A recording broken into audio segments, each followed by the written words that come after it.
Welcome to Culture at Work, the podcast that explores how to maintain a strong corporate culture in a rapidly changing world. I'm your host, Tim Carroll, inviting you to learn from industry leaders on how to build an exciting culture to bring people back to the office and inspire them like never before. On today's podcast, we have Cory Carlson. As an entrepreneur, former executive, husband, and father of three, Cory Carlson understands the pressures working parents face. He is passionate about helping business leaders win at home and work. When Cory discovered coaching, it helped him become a better leader, husband, and father. So he left his corporate career to help other leaders win at work and at home. Cory does this through executive coaching, speaking, and writing. Cory just released his second book, Rise and Go. This book is a resource to help leaders get back up quicker after getting knocked down from the challenges of leadership and life.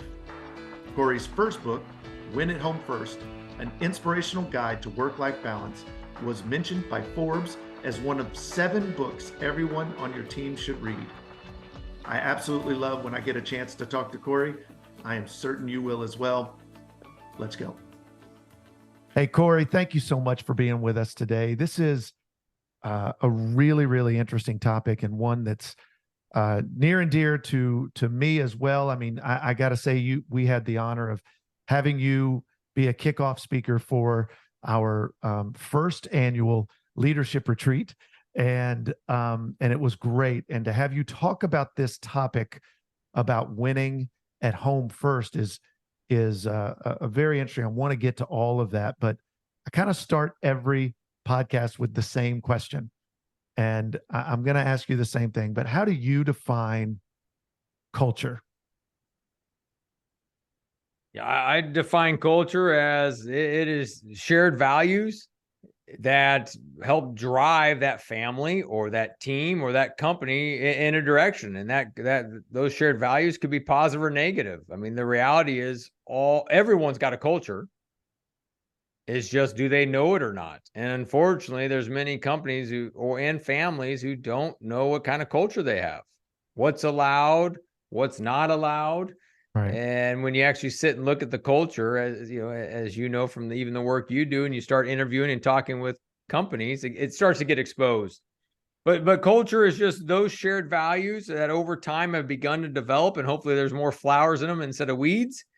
But you move forward with it, and the good news is you can course correct if you have a bad culture at home or at work. I love that the first word you used was culture with your family.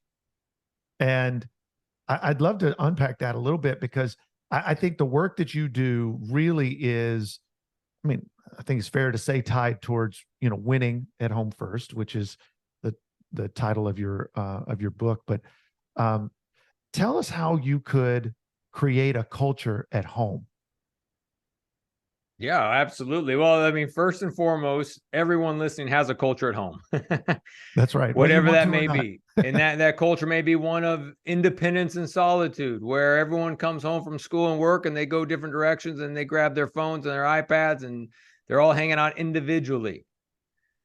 It could be one that is more of a team, of a collective, of, hey, we eat dinner together at the family and we're sharing our highs and lows from the day. We all go to the soccer game together.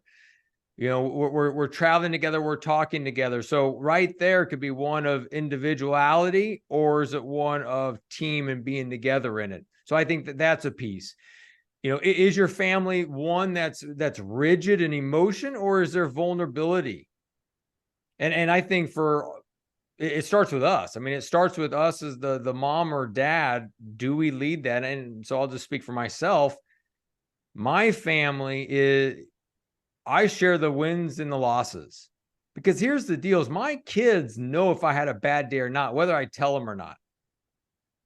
I lost a prospect, or the speaking engagement was canceled, or I had a bad call with the client, or they're not implementing what we're talking about, or whatever the thing is. If I'm frustrated and I go to the dinner table and I'm engaging and I'm just short with them, but I'm not telling them the why, Well, that just creates distance with my kids and with my spouse. But if I come to the table and I share, man, today was a rough day.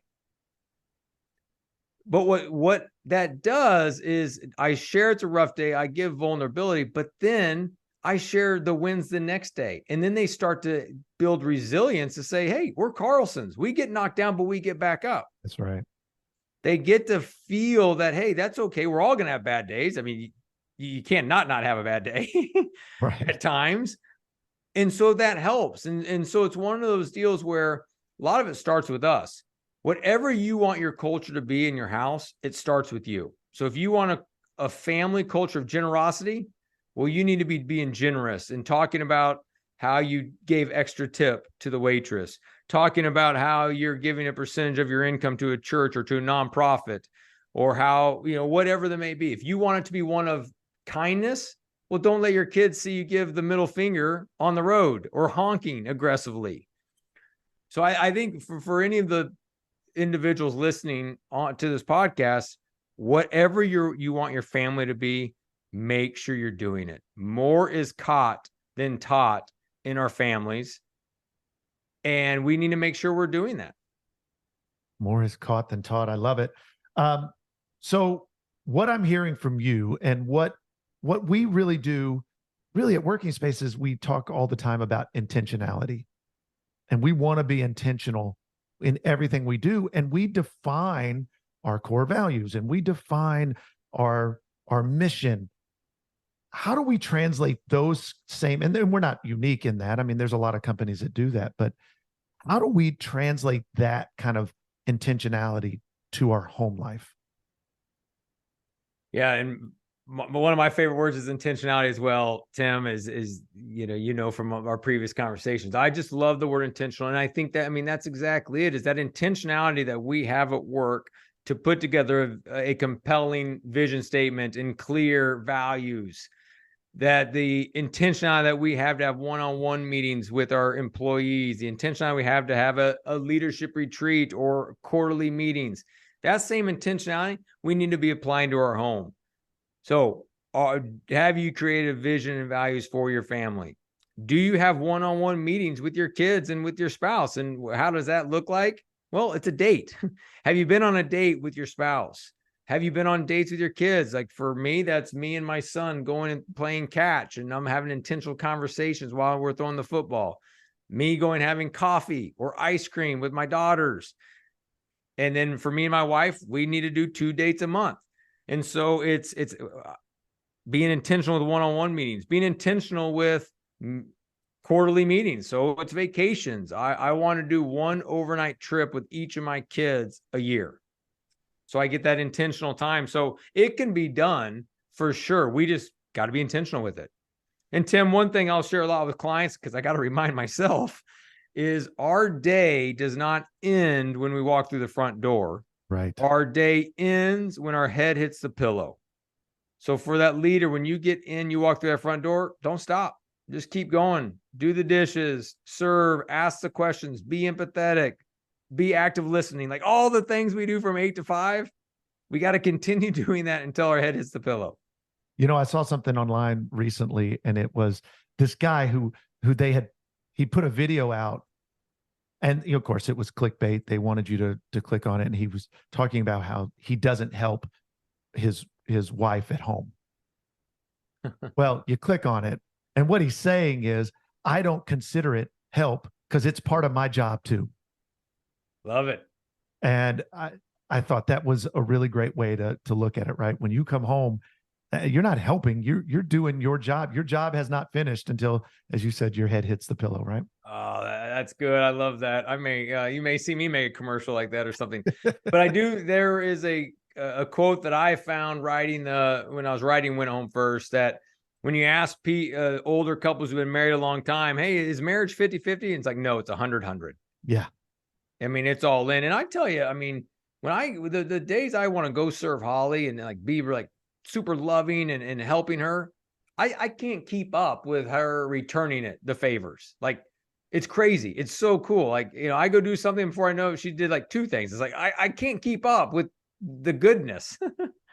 You know, But it works the opposite. I mean, when we oh, start absolutely. going the opposite direction and we do the cold shoulder, or I'm not going to send a text today because I'm mad, like whatever the immaturity that we all have, I have it too at different times, boy, then they go the other direction. And before you know it, we're roommates. We did, Sarah and I did, my wife, did a marriage retreat, and we try to do those, you know, as often as we can. But we did Yeah. one 6 months in to our marriage, right? And let me tell you, a lot of our friends were like, "What's wrong? Is already trouble already?" Yes. Like, no, we're just wanting to get this before there's ever any trouble. And at that retreat, there was something very interesting said, and that is, we do more maintenance on our car than we do on our relationships. Oh, yeah. Good. And that has stuck with us for years. Um, and and I say that to say, I believe, and I think you do too, based off the conversations we've had, that that work you do at home can directly affect your effectiveness and your happiness at work as well, right?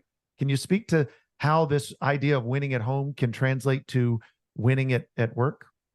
Yeah, absolutely. When you win at home, it allows you to be fully present at work because you know home is in order and everyone's doing well. Amen.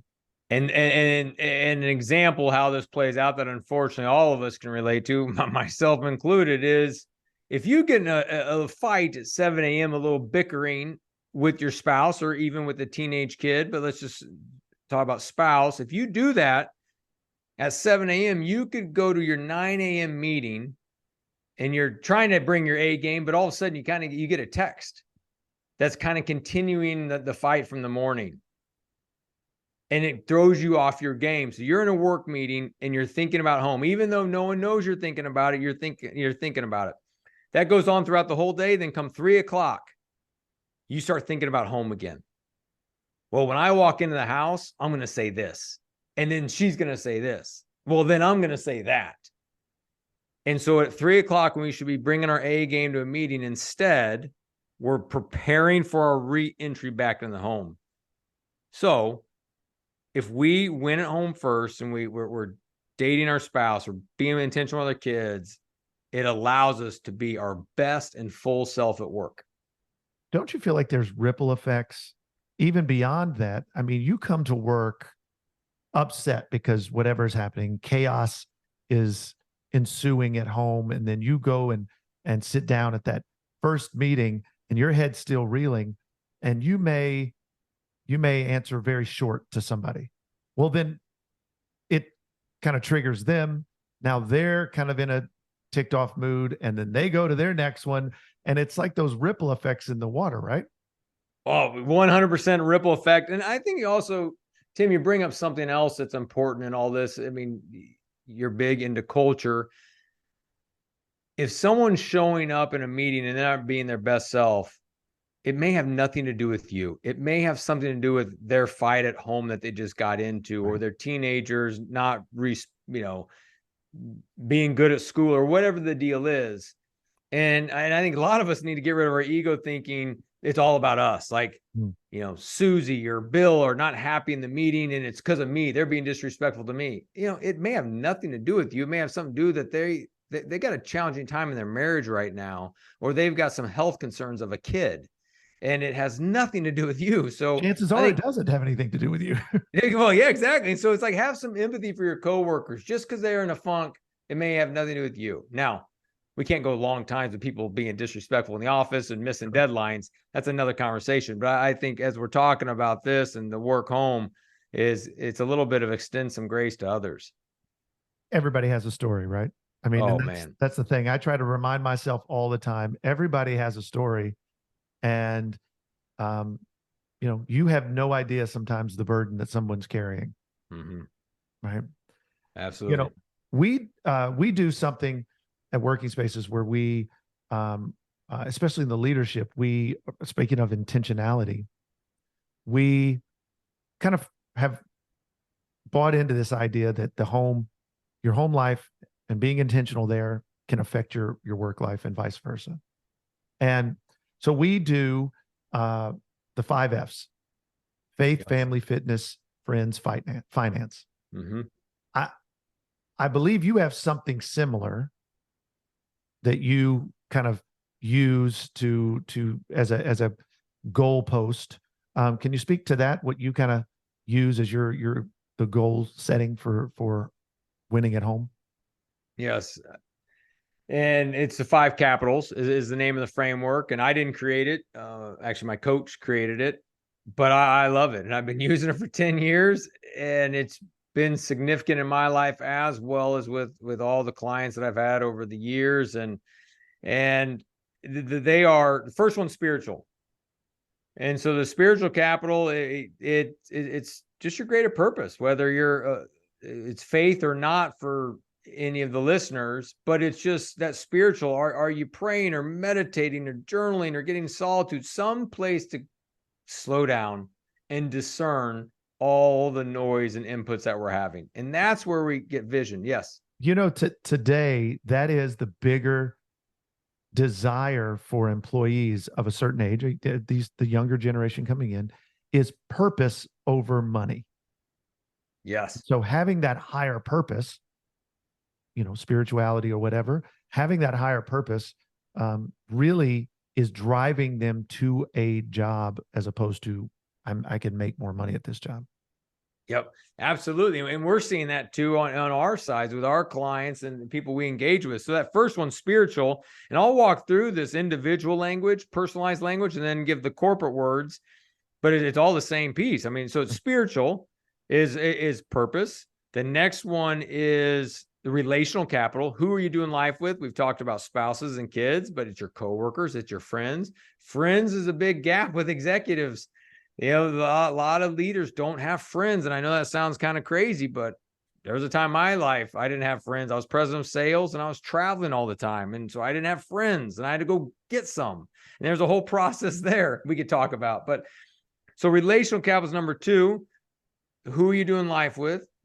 Number 3 is physical. That's about that currency is time and energy. How you manage your calendar, right? The quantity of our no's will drive the quality of our yeses. So what are we saying yes to? What are we saying no to? What time are we going to bed? What time are we waking up? Eating, drinking. It's all about physical capital because we can't do anything good if we're dead. Right. And we can't do anything good if we all know what it's like at 2:00 in the afternoon. We just had a huge Mexican lunch. We're tired. We're groggy. Same thing as if we're not doing well physical capital, we're going to be less than at home and work. 4th capital is intellectual. This is all about insights and ideas. What are you learning? Listening to podcasts like Working Spaces, books you're reading, TED Talks you're watching, whatever it is, it's all about insights and ideas. That's intellectual capital. And then the last one's financial capital. And the reason it's at the bottom is because money doesn't buy happiness. That's right. So those are the personal 5 capitals for the individual. And if you get those in the right order, it's a life to the full. And I think all of us know when we lay our head down on the pillow and we got them in the right order, we can feel it. Like today was a good day. Yeah. I lived in my purpose. I got to spend time with the people I love. It was a good pace. I may even got to the gym and things went well. I learned a few things and hey, I may have stewarded my money well. Like we get it. Well, on the work side, it's purpose, people, pace, perception, profit. And Tim, it's exactly what you said is the reason profit's at the bottom is because if it's all about money, you're going to go about money so much, you're going to work at a pace that's unsustainable. People are going to leave. But the companies that thrive and exactly what millennials are looking for, and I'd say really so many people are coming out of COVID, people want purpose. That's why people are going and trying other things like freelancing, or I want to go try be my own 1099. It's because they want purpose. But companies can bring purpose. So they got a vision, right? Where there's no vision, the people will perish. So if companies have a vision, people want to work for a company and a leader that knows where they're going. This idea about profit being on the bottom, all the success, any success I've had in my life, it's because I focused on the development of the individuals at the company above profits. And guess what? Love The it. profits follow. Yep. They do. If everyone is better today than they were yesterday, or striving to be better today than they were yesterday, the whole company, rising tide lifts all ships, right? The whole company will rise up. Okay, we're going to break away for just a quick message, and we'll be right back after this. At Working Spaces, we do much more than just sell furniture. We immerse ourselves in the culture of each and every client, and then create spaces that inspire creativity, inspire productivity, and inspire connectivity. So if you're looking to create an office space that inspires your employees to want to come back to the office, collaborate face-to-face, and do their best work every day, contact Working Spaces. Working Spaces, the innovative leader in office furniture and design since 1999. Now in 6 markets nationwide.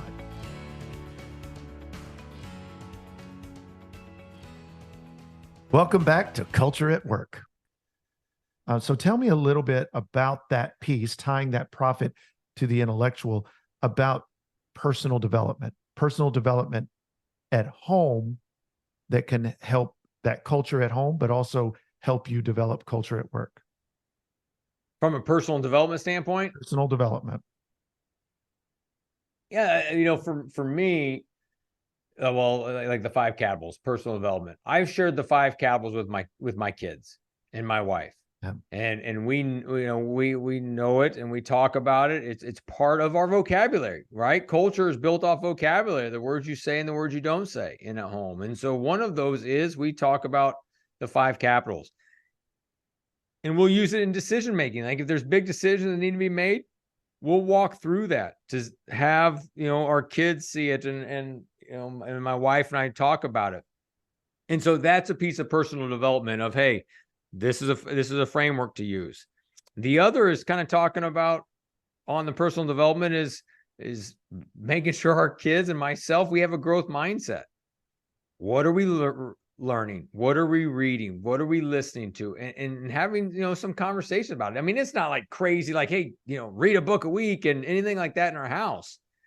But it's sharing, like for me as the leader in the house is with my wife is I want to share with the kids things that I have found to be helpful in my life and turn it and share with my kids in a way that's inviting. You and I see each other a lot on LinkedIn. There's individuals on LinkedIn that they will write something or they'll put on a video that I want my kids to see. Yeah. And so I'll share it with my kids. Mm-hmm. Or a documentary that's been recommended that I think my kids will benefit from. We'll watch it together, but it's sharing that. And I think I don't think I know, because a lot of people are like, oh, I don't share with my kids. They think it's boring. No, they wouldn't. They're on their phone because you're not engaging with them. If you engage with them, showed them stuff that was cool, as well as found interest in what they do, man, now we're talking. There's a guy, and I can't remember his name, but the program he does, it's online, it's news programs, it's on CBS Sunday Morning, but he has his own page and it's on the road. And he has great, like good news stories, kind of inspirational stories, people that have overcome, people that are kind to each other, people that are, going above and beyond. And they're great videos. And I've started sharing those with my kids, Cool. once or twice a week. And I think that that's a really great way to connect, have a little time. They're quick hits, maybe 10-minute long videos, but they really, oddly enough, for a 5th and 7th grader, they really get into it, right? They really are kind of enjoying them. And I wasn't sure they would like them. Oh, that's cool. And I think for anybody listening, try something. And if your kids don't like it, move on. Move on. Go find something different. But you're going to find something that the kids like. You have you very transparently mentioned about, you had a time when you didn't have many friends, and you had to go out and find a set of friends. I know the story. I'd love for you to share the story of just how you very methodically went about trying to decide who was going to be in your friend group. Oh, that's good. Yeah, true story. True story. And actually, I was president of sales of this national company, and every week I traveled just to various parts of the country to be the sales team. And I mean, I had some days I was home, but what would happen is every week I would travel. I was trying to be super employee. Like I was all in at work, being the best employee I could. And then I'd come home and try to be super husband, super dad. Well, this went on for a while and months. And I was talking to my coach and I just was basically telling him I was tired and drained. And as he said, you're pouring into everyone else and no one's pouring into you. Basically, Cory, you have no friends. And I was like, oh man, that's harsh. That hurts. Brutal. That's brutal. And there's also a watch out of, hey, lone wolves get taken out.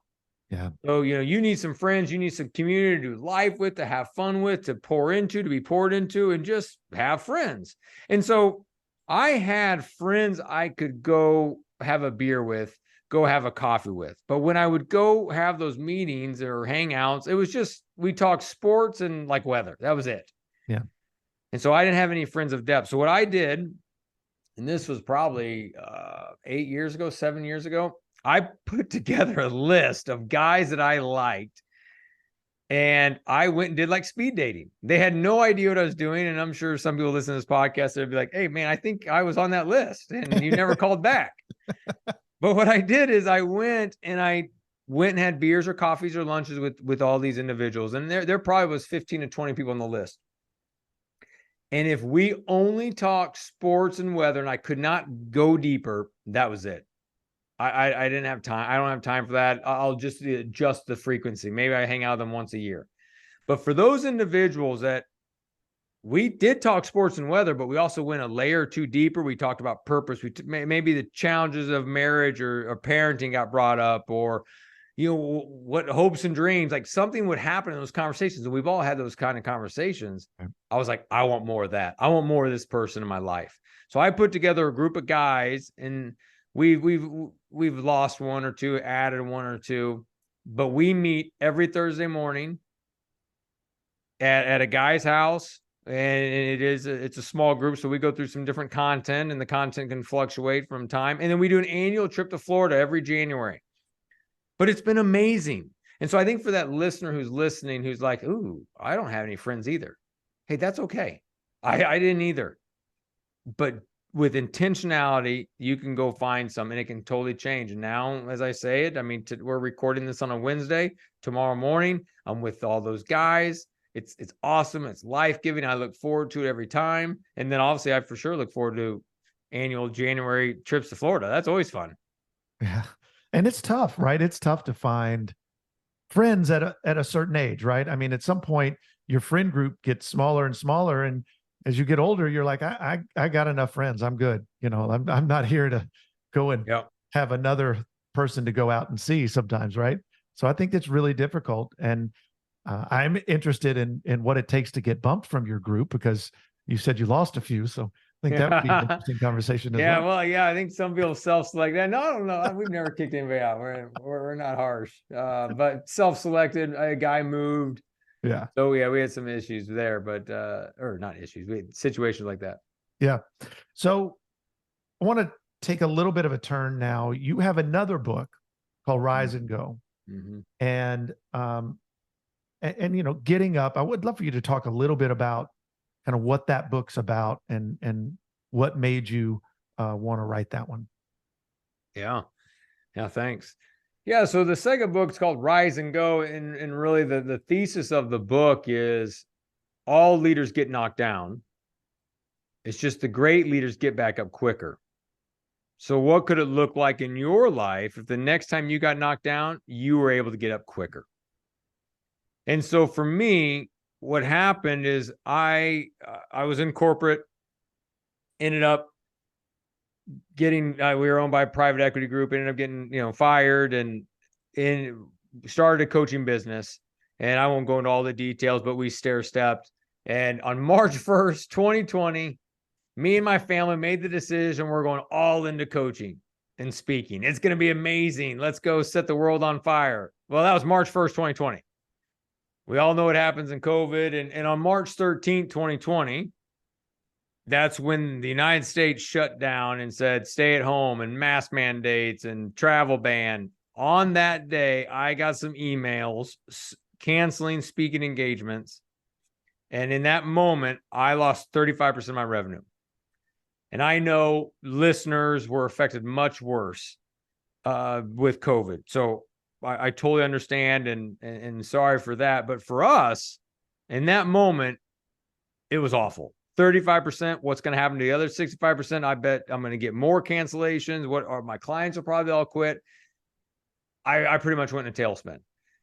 I just was scared. I was frustrated. I just went all into this. What's going to happen? I've got kids I want to send to college. What's going to happen there? And if the world's shutting down, am I going to be able to find a job? So what ended up happening, Tim, is as I'm down in this valley, in this low spot, over the course of a few months, I just started putting together some different content that was, I mean, I didn't put together. It's kind of started falling in my lap. I'm a man of faith, and I was reading scripture in Acts 8, 9, and 10, which is a book in the New Testament, had a phrase called rise and go. And I was like, wow, that's cool. And that was jumping out like a rise and go. I had some guests on my podcast that had cool stories of resilience. And I started putting together some content that was helping me. And I kind of was organized in a way like I am statements and other pieces of content. And it was helping me. I was getting back up and I was like, all right, I can do this, and started to see a turn. Well, over the course of that next year, as clients were facing other setbacks, and not all of them were enormous knockdowns, but just a setback, an employee left, or their mindset was off and they're listening to a bunch of head trash. Well, I would share this content with them. I was like, hey, I was been working on a blog. Take a look at this blog. It got battle tested and it helped them. So after it helped me and it helped, these 65 clients throughout that year, I was like, there's something here. I want to put this in a book to go bless other leaders who get knocked down. And so it's 20 chapters. The first 10 is to give you the courage to get up. And then the next 10 chapters are the confidence to move forward. And so the content's been helpful to leaders that have been reading it. And then the back of the book, I did not invent the idea of a manifesto, but I started using a manifesto. And in the back of the book, I have the 8 parts that I have in my manifesto that I give the framework for everyone to kind of put together their 8 parts if they so choose, such as I am statements. I have this section called God has the night shift, meaning all the cool things that have happened in my life that I actually had no control over. They just, like neat relationships, meeting you on LinkedIn. We've never even met in person, but those neat relationships just kind of showed up out of nowhere. It's like, man. And so I started documenting cool things that have taken place in my life. And I look at that when I'm in a funk. So that's the book, Rise and Go. And it's been fun to see what it's done with leaders. So it seems to me that ability to get back up is almost like a muscle, right? I mean, there's been a lot of things in my career where there's been setbacks and it almost seems annually something comes up that's just kind of trying to knock you to your knees, and you got to press forward. How do you, if we could put this in succinct terms here, but how do you build that muscle that helps you just keep getting back up and press forward in the face of those headwinds? Yeah, I think it's 2 parts. It's a proactive part and it's a reactive part. The proactive part for me is I need to do the gym in the morning and 30 minutes of stillness every morning. And stillness for me is scripture, it's prayer, it's meditation, it's reading, it's journaling. Like it's all those pieces in those 30 minutes.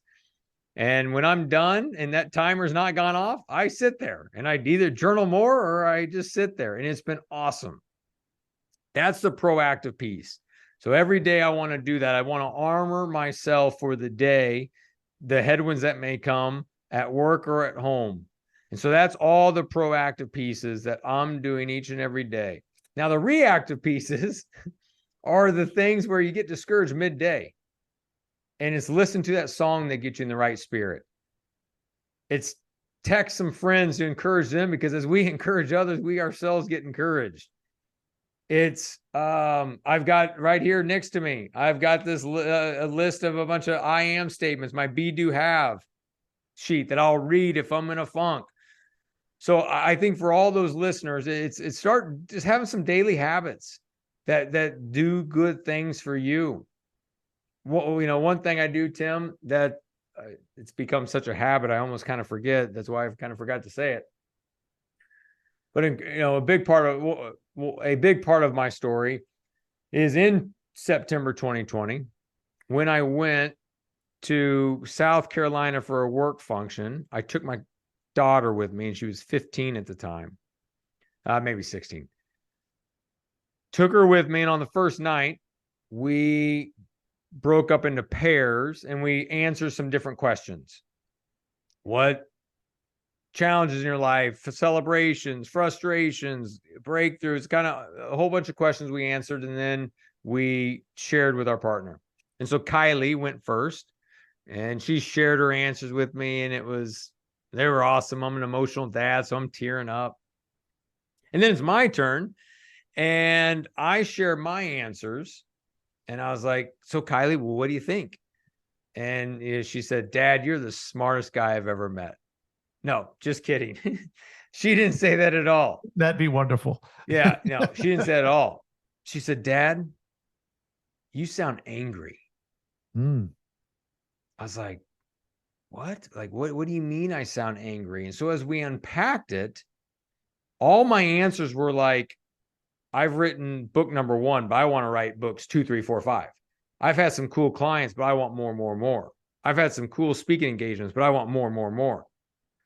So my 16-year-old daughter could hear more of me focus on the unchecked boxes than the check boxes. That was more focused on the gap than the gain. And I knew I had to change something. So I came home from that trip, and it's almost 3 years since then. I mean, it's a little over 3 years since then. And I've missed a few nights, but every night for a little over 3 years, I write down 3 things I'm grateful for. What were the 3 wins of the day? And I didn't invent that either. There's gratitude journals that you can buy. Yeah. However, I did that, and it caused a change in my life. And, for any listener, if you're lacking joy, or everything looks negative, or everything looks like in your world it's shrinking, whatever we focus on expands. And so if you can focus on the good in your life, you will see more of it. And I've worked clients through this, where I've had clients who've been frustrated with a teenage daughter. It's like, write down all the things that are great about her, and it'll shift in time. You start to see them in better light. And so those are things I do. I do proactive, but then I've got tools for those reactive situations. It works for your kids too. We started that with our kids. I wish we're not as consistent with it as I would love for us to be, but we started that, and it really, you can see a difference almost immediately when they are starting to focus on what they have and the blessings that they have in their life. Because I think as kids, we've all been there. It's really easy to think about the things you don't have, and I want more, kind of that same idea. And it really is good for them as well as us, for sure. But good for the kids as well, don't you think, to kind of focus on that gratitude piece? 100%. I mean, absolutely. I mean, for every human, but I mean, our kids, they're on Instagram, they're on TikTok, they're seeing amazing vacations. They're seeing all the brand new Nikes. I mean, they easily can get pulled into this, trying to keep up with everybody, or they've got a better life, or that vacation they did was better than our vacation. And it's helping them see the good in their life hey, that's a great way to have culture in your home. The one thing I want to make sure that we don't brush over, because you've said something very that I hope has a lot of impact for people, and just to underscore it a little bit, the importance of being still. That is a very important piece that, I believe, for every leader, for everybody, either for their home life being still and just starting the day. I love that. It really changes things when you are. But, I coach people in our company all the time. Take the time to just turn off the noise and be still and plan. And it's easy to think, well, I'm wasting time if I'm just kind of thinking. No, you're not. But that idea, I think, is so important, don't you? About just it can change the course of your life if you just take some time and be still. Oh, absolutely. I mean, and there's a variety of different quotes, whether they're faith-based, they're secular, they're work-related, they're spiritual-related. I mean, Martin Luther has a quote of, "I've got a very busy day. I may have to do 3 hours in prayer." Robert Iger in The Ride of a Lifetime, who was the CEO of Disney, has a quote in the book, and I don't have it handy, but it is basically, "I wake up every day at 4 a.m." That may not be the time for you, that he says something like that, "to have time to myself before the triage of the busyness of the day takes place, because that is when I basically have some of my best thoughts." Yeah. And it's like, wow, that's unbelievable. So people at all various levels of success have found value in the stillness. And I had a friend to kind of explain it this way: of when we go to the gym and we work out our muscles, we know we need to rest them for 24 hours before we go engage the muscles again with intensity. But we never rest our brain unless we do stillness. And our brain is also a muscle. So we need to be listening to books, listening to the podcast, reading the books, doing all the listening. But at some point, we need to hit pause and just sit there for 30 minutes. As I said, it was my time. Maybe others are 20, maybe someone else is an hour, and just to let all that just kind of discern and rest in our brain, and let us pick out what we need to apply in our life. Right, for such a time as this, what do we need to apply in our life? And so we all have inputs from bosses, from spouses, from employees, from books, from podcasts. At some point, you just need to take that and sit in it and figure out, hey, well, what do I need to go after today? And I think, Tim, the one thing I would want to close on, or make sure I say, is we've said a lot today, and there's no shortage of information in this world. And for sure, there's a bazillion books and podcasts. However, a lot of us can lack implementation. So it's information plus implementation will lead to transformation. So I for that listener, just grab one thing that was said. We said a lot, and try the 3 grateful things tonight. Talk to your kids about their day, whatever it is, just try one. And if it works, try something else in a week or 2. Absolutely. I mean, and that's the big thing. And I think that's one thing that a lot of people don't do enough, is they may go through, in corporate world, there's a lot of trainings and there's a lot of this and all of this stuff. You may read a book, but then they drop it or they walk out of the room, and that's where it stands. And it's taking something and implementing into your life that really transforms your life, right? Yep, absolutely. So, Cory, thank you so much. I learn something new every time we talk, so I really do enjoy, just from a personal perspective, getting a chance to talk to you again. But I just believe so wholeheartedly in this crossroad between our home life and our work life, and the fact that they both can affect each other.